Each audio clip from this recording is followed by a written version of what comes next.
আমরা এই মনুষ্য রূপ কীভাবে পেলাম? অর্থাৎ দুটি চোখ, দুটি কান, দুটি হাত এবং দুটি পা নিয়ে আমাদের এই যে দেহ বা রূপ আমরা যে পেয়েছি, সেটা কি এমনি এমনি পেয়েছি? না, সেটার পেছনে রয়েছে এক কারণ। কারণটা হলো ভগবান শ্রীকৃষ্ণ তার নিজের আদলে আমাদেরকে বানিয়েছেন। হ্যাঁ, ৮৪ লক্ষ জীবজনী রয়েছে, বিভিন্ন ধরনের কীট পতঙ্গ, বিভিন্ন ধরনের পশু। প্রত্যেকটা জীবেরই কিন্তু তাদের যে চেহারা বা রূপ, কোনো একটা জীবের সঙ্গে অন্য একটা জীবের যে চেহারা সেটা কিন্তু মেলে না। এবং এই ৮৪ লক্ষ জীবজনীর মধ্যে সবচেয়ে সুন্দর যে রূপ সেটা হলো মনুষ্যর, অর্থাৎ মানুষের রূপ।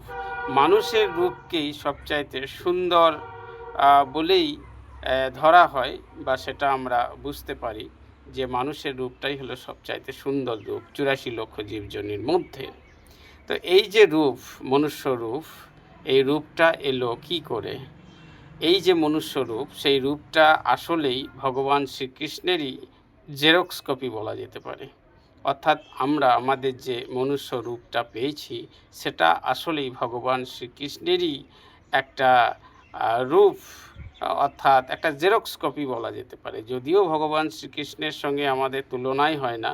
ভগবান শ্রীকৃষ্ণ হলেন যে সবচাইতে সুন্দর, তিনি সবচাইতে জ্ঞানী, তিনি সবচাইতে সুন্দর, তিনি সবচাইতে বড় বৈরাগী, তিনি সর্বশক্তিমান। সব গুণই আমাদের রয়েছে কণায় কণায় কণায়, অর্থাৎ অল্প অল্প করে রয়েছে। যেমন মহাসমুদ্র আর সমুদ্রের এক ফোঁটা জল, ঠিক সেই রকম আমরা সুন্দর অবশ্যই, তবে ভগবান শ্রীকৃষ্ণের মতো নয়। ভগবান শ্রীকৃষ্ণ হলেন যে সবচাইতে সুন্দর, তিনি হলেন সমুদ্র পরিমাণ সুন্দর, সমুদ্র পরিমাণ জ্ঞানী, সমুদ্র পরিমাণ বৈরাগী, সমুদ্র পরিমাণ সর্বশক্তিমান। আমরা ওই এক কণার জলের মতো অল্প অল্প।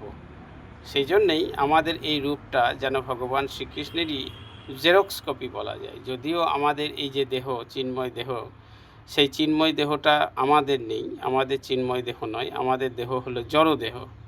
অর্থাৎ আমাদের দেহটা রক্ত মাংসে তৈরি, জড় দেহ। এই জড় দেহটা কিন্তু একদিন নষ্ট হয়ে যাবে, অর্থাৎ আমাদের জাগতিক মৃত্যু হবে।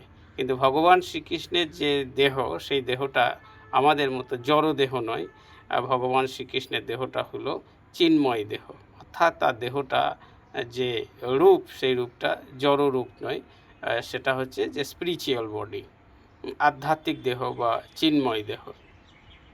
কিন্তু ওই ভগবান শ্রীকৃষ্ণের সঙ্গে আমাদের মিল রয়েছে। ভগবান শ্রীকৃষ্ণেরও দুটি কান, দুটি চোখ, দুটি হাত, দুটি চরণ, আর আমাদেরও ঠিক তাই তাই।